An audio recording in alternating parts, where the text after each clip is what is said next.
fun things from this week's news. Things you might have missed when you hit snooze. What a weird week.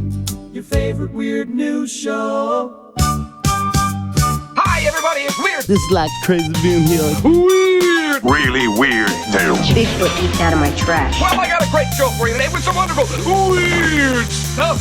Friends, I'm Scott. This is What a Weird Week, where we count down 10 of the weird, odd, interesting things from the news. Some fun stuff here, not serious news. We get her all done in about 15 minutes. You can get everything we talk about at shownotes.page. Shownotes.page. Number 10. All right, number 10 is the Alicella gigantea, which sounds like a delicious dish, perhaps. It does to me, but it is a giant ocean bug, is how I would describe it.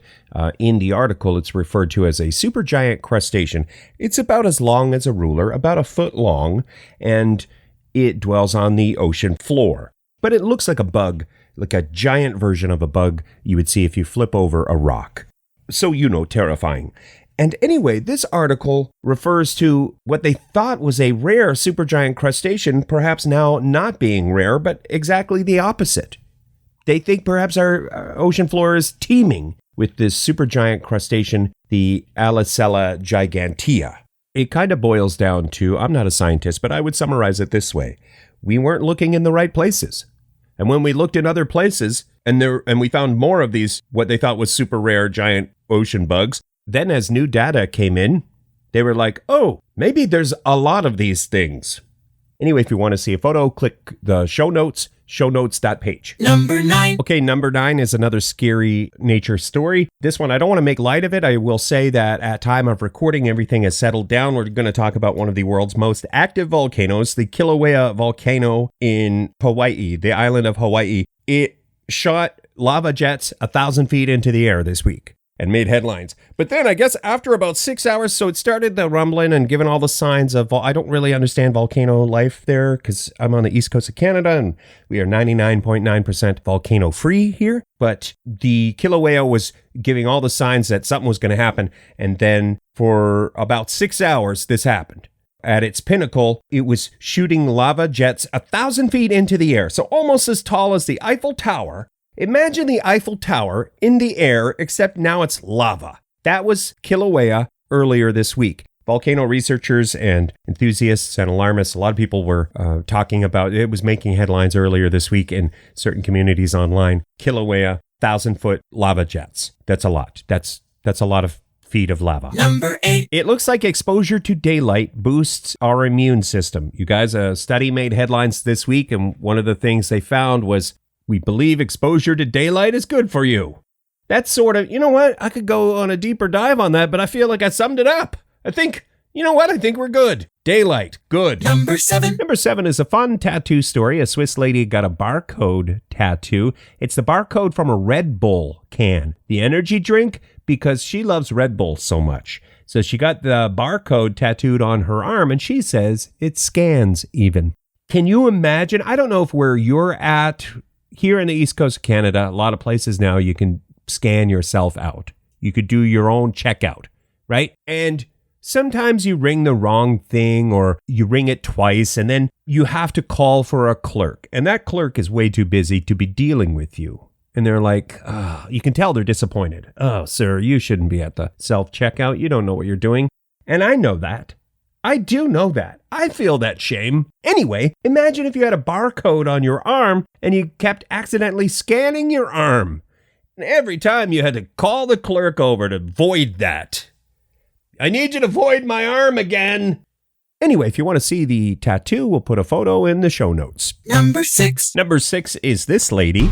Attempting kiss was a bit crazy. Maybe I am a little crazy too, in a good way. I practiced long distance walking only 4 times, but I walked on the globe almost every day for fun. So that is Yasmin from Finland, who broke a world record, farthest distance walking on a rolling globe. I would say a ball. It's about the size of one of those exercise balls, I don't think it's an exercise ball because it doesn't seem to have as much give. But she is walking on top of a ball and she walked 3,600 feet and something. So that's about 10 football fields. Like you or I would be walking down the street. except she's on top of a giant ball. And that is what, and it just seems like it makes her so happy. A delightful story. The world record for walking on a ball. Number 5, terrifying robot uprising story, except it's not. It's not at all, you guys. You done been clickbaited. Because, first of all, it's not a robot, it's a robot. R-O-W-B-O-T, like for rowing. And it's not an actual physical robot that is going to row you out to the ocean somewhere and then swim back to shore and leave you there as part of the grand scheme of robots taking over. It's not that, you guys. Just to repeat, it's not that. It is a virtual competitor, a rowing fitness company that has this virtual rowing game. Now there's a robot that will race you and just make the exercising more fun. That's kind of it. I mean, I left out some of the details, but if you're a rowing enthusiast or you enjoy fitness games, click the thing and do a deep dive on that story. Number 4. You guys, I'm disappointed in that one. Editing team, leave it in because I don't want to make more work for you, but that story wasn't weird or odd or interesting. I thought it was going to be. I thought it was going to be about robots that actually rowed a boat. That would be kind of cool. But instead, it was just a video game story, and I promise we'll do better. We're going to do better. Like this one. Number 4. The fellow from Oregon who quit his job, had enough of, that life, and decided, I'm quitting my job. I'm going to sail a boat to Hawaii with my cat Phoenix. So Oliver and Phoenix did that, and a lot of followers on social media. So by the time Oliver and Phoenix got to Hawaii, they received a hero's welcome. Dignitaries met with Oliver and Phoenix, and fans were cheering just because, it's kind of like a folk hero situation where somebody did what we've all dreamed of doing, telling our boss how we really feel and going to a sunny tropical place. Oliver did that, and that is an uplifting story for this week. Number 3. Number 3 is the story of how in Japan they're cracking down on cutesy baby names. Don't get too inventive with your baby name. There is baby name reform happening in Japan. Authorities are cracking down because somebody ruined it for everyone. You want to give your baby a cute name. You want to, be creative, whatever.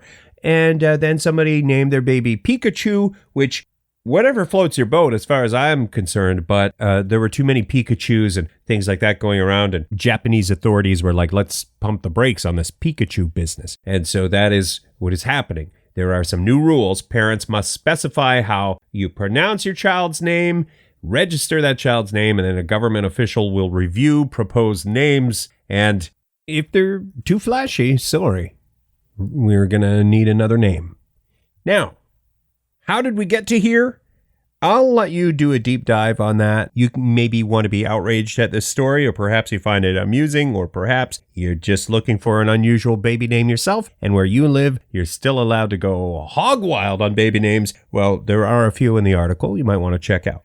Click shownotes.page. Number 2. This one's scary, you guys. I mean, to me, I don't know. How do you feel about haunted dolls? They terrify me. Are you okay with them? You and I are different. So this story is the internet panic over at the haunted Annabelle doll that went missing. Didn't really go missing, you guys, but for a while the internet thought the haunted Annabelle doll, and if you're unfamiliar, there is a doll named Annabelle at a museum for scary things.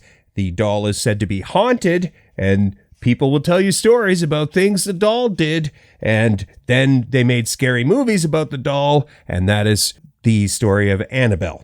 So anyway, on the internet, on the social medias, people started circulating that the Annabelle doll was missing. And, that freaks people out because it's haunted. It's cursed. Where is it? We need to know where that thing is. We need to get it back inside its lead case. Then the internet was like, oh, the Annabelle doll goes missing. And then all these bad things start happening. Is that a coincidence? Yes, it was a coincidence because the Annabelle doll did show up again. The Annabelle doll was back at the scary museum. So that's kind of the story. It was it burned fast. It burned hot. It was scary. It involved a haunted doll. Everything's back to norm. Honorable mention. Want to circle back to the Weenie 500. We have the results. Last week we talked about it a bit. Looking forward to the Weenie 500 where the Oscar Mayer Wiener mobiles all raced ahead of the Indy 500 race. So the checkered flag and the trophy went to Slaw Dog representing the Southeast United States. Slaw Dog beat Chai Dog from Chicago. They say it was close. The margin was about half a bun. So congratulations, Slaw Dog, winner of the first ever Weenie 500. Honorable mention again. Scientists made headlines this week. They have developed contact lenses that provide supervision. Not supervision. Not like the contact lenses will keep an eye on your children or something like that. Not supervision, but vision that is super. So just a couple of things about these contact lenses. Scientists say they will provide night vision and they don't need a power source. Like night vision goggles, you gotta have those things powered. Well, these contact lenses, you don't need a power source. Also, I'm not a scientist, so I won't get into the details of it, but polymers and nanoparticles are mentioned in the article. So if that kind of gets y'all fired up, nanoparticles and polymers, baby. One more. Honorable mention. Just one more before we get to the number one story of the week. This honorable mention is about a fellow in Quebec, Canada, North America, planet Earth, who made headlines this week introducing a musical instrument called the Guitardian, which is a guitar and an accordion. We'll put a link to the thing if you want to hear what it sounds like, though. Here's a bit of it.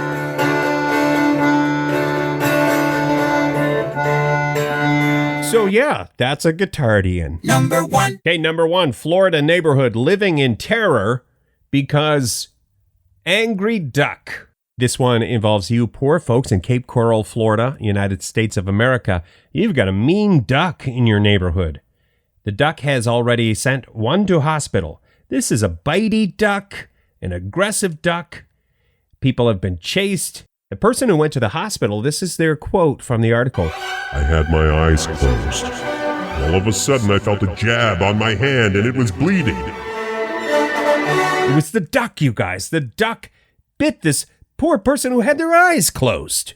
It's a bit of a thing, you guys. They contacted wildlife officials. The duck is protected by federal law.